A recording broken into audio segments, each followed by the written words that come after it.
termos de área de vinha, nós temos cerca de 16 mil hectares de vinha na região. Tivemos, nos últimos 12, 15 anos, uma reestruturação grande, reestruturámos cerca de 4 mil hectares. Nas castas brancas, a casta mais representativa continua a ser a Síria, que é a nossa casta branca com mais expressão na região. Nas castas tintas, portanto, a casta mais representativa nas vinhas velhas é o Rofeto. Nas vinhas reestruturadas é a tinta Roriz, Touriga Nacional e Touriga Franca. Depois, obviamente, que os produtores privados têm Rofeto, têm Trincadeira, têm Jaén, têm Alfrocheiro, mas isso são normalmente mais os produtores particulares. Relativamente à questão dos associados, nós neste momento temos cerca de 60 associados, temos 4 adegas cooperativas, a adega cooperativa de Pinhel, a de Figueira de Castelo Rodrigo, a adega cooperativa do Fundão e a cooperativa agrícola Beira Serra. E temos 56, mais ou menos, operadores privados, com várias dimensões. Temos aqui alguns que já estão com um pé, digamos assim, em mais regiões, e temos outros que só estão na beira interior, com alguma dimensão já, com uma dimensão grande, e temos também produtores mais pequenos, que fazem 5, 10 mil garrafas, mas isso é um pouco o reflexo da nossa região, e eu diria de quase todas as regiões.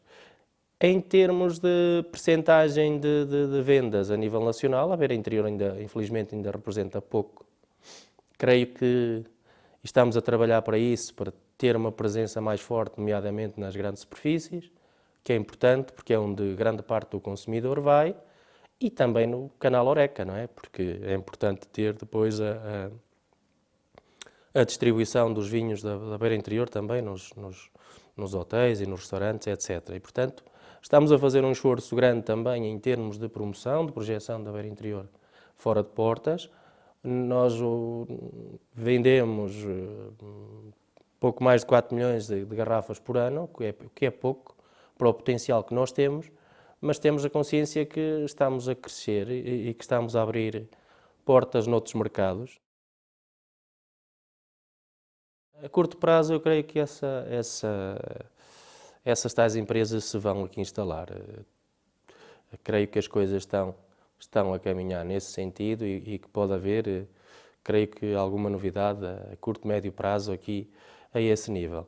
Relativamente às castas típicas, portanto, e bem, nós temos aqui algumas castas que são, digamos assim, quase só nossas. Temos o Rofete, principalmente nas castas tintas, que só existe basicamente aqui na beira interior, existe um pouco no Dão, que é conhecida também por tinta pinheira, um pouco no Douro e um bocadinho aqui nos nossos vizinhos de Espanha, aqui numa pequena região que é a Serra de Salamanca, que tem também Rofete.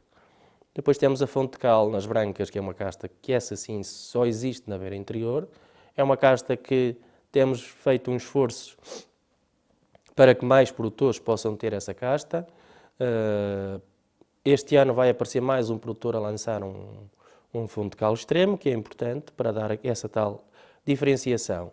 E temos, de facto, a conjuntura é-nos favorável, de facto, porque pode-se dizer que realmente o mundo corre atrás dos vinhos frescos, de vinhos, e nós estamos nesse sentido, digamos assim.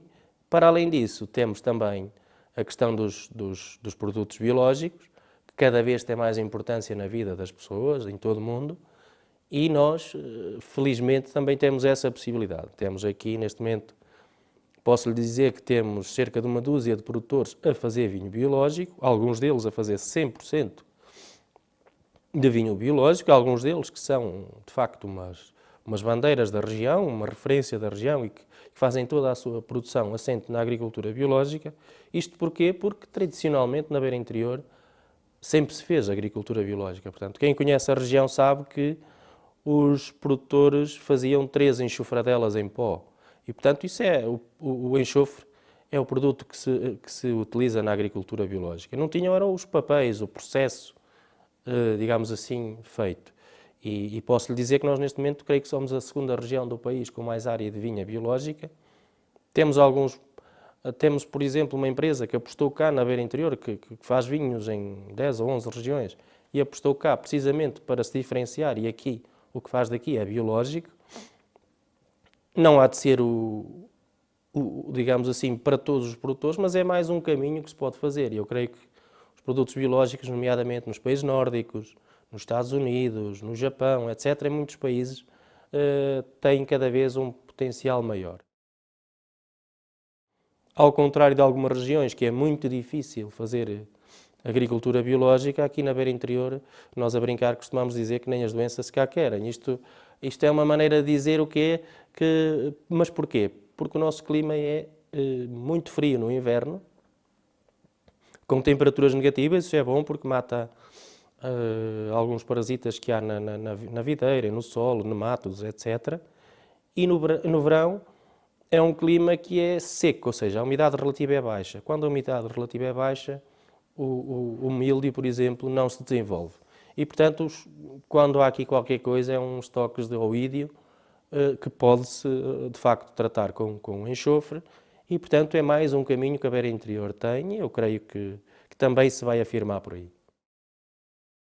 A fonte de cal é uma casta que nos pode ajudar à tal diferenciação, que é muito importante.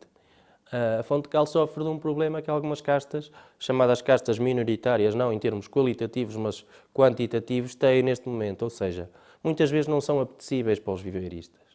E isso é de facto, difícil, porque para se hoje quiserem encomendar uns porta-enxertos com fonte de cal, não é fácil, porque não é fácil haver viveiristas a produzir, porque é mais fácil vender tinta Roriz, ou é mais fácil vender Alvarinho, ou seja, eles que estão no mercado e querem vender, não é muito apetecível, mas, portanto, temos feito um esforço, tem-se tentado, há inclusive um campo de pés-mães aqui e de seleção do rofete e da fonte de cal, de um produtor nosso, e que, portanto, há lá o material, está selecionado, e muitas vezes há vontade dos agricultores ou dos viticultores em plantar a fonte de cal, mas é difícil porque antigamente era mais fácil. Porquê?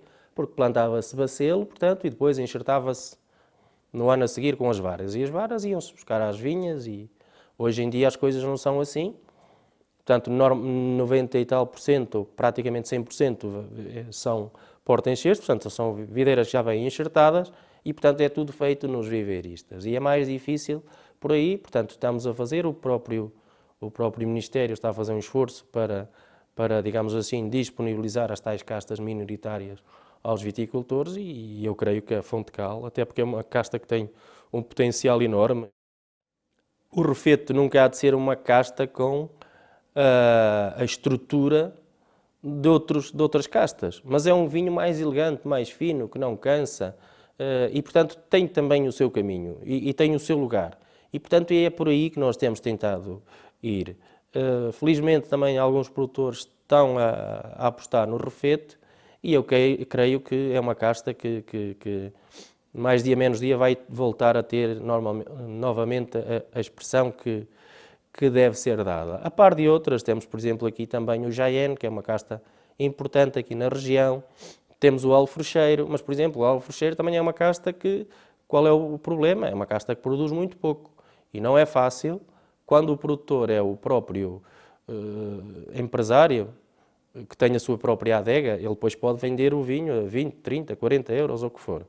Quando é um viticultor que entrega as uvas a alguém em que é pago em função do grau quilo, é mais difícil convencê-lo, por exemplo, a plantar alfrocheiro, porque é uma casta que produz muito menos que a tinta Roriz, por exemplo. E, portanto, temos que fazer esse caminho de diferenciação. Qual é o problema aqui? É que muitas vezes as vinhas estão com pessoas que têm 80 anos ou mais e depois, quando deixam de poder produzir, os filhos já não estão cá, ou moram em Lisboa, ou moram no Porto, ou moram em Paris, ou em Londres, ou onde for. E, portanto, muitas vezes corre-se o risco de se perder algum património desses, isso é um facto. Agora, há também sinais que nos deixam, digamos assim, mais satisfeitos. Título de exemplo, por exemplo, nós este ano candidatamos aqui a região teve direito a 70 ou 80 hectares de novos direitos de plantação para plantar, mas tinha candidatado mais de 200 hectares. Portanto, isso mostra que há vontade de se investir neste setor. Ganhar notoriedade a nível nacional, portanto, que é uma região que ainda não tem a notoriedade que deve ter. Já se começa a ouvir falar um bocadinho da beira interior, já é uma região que os consumidores começam a ter alguma percepção e a ter a ideia que é uma região onde se produzem vinhos com muita qualidade, o que é uma percepção de facto real e positiva para nós. Teremos, e o foco também será esse, de divulgar ao máximo os vinhos da beira interior no território nacional, nomeadamente nas grandes cidades, fazer também a nossa promoção aqui a nível mais regional e fazer uma aposta forte nos mercados de exportação.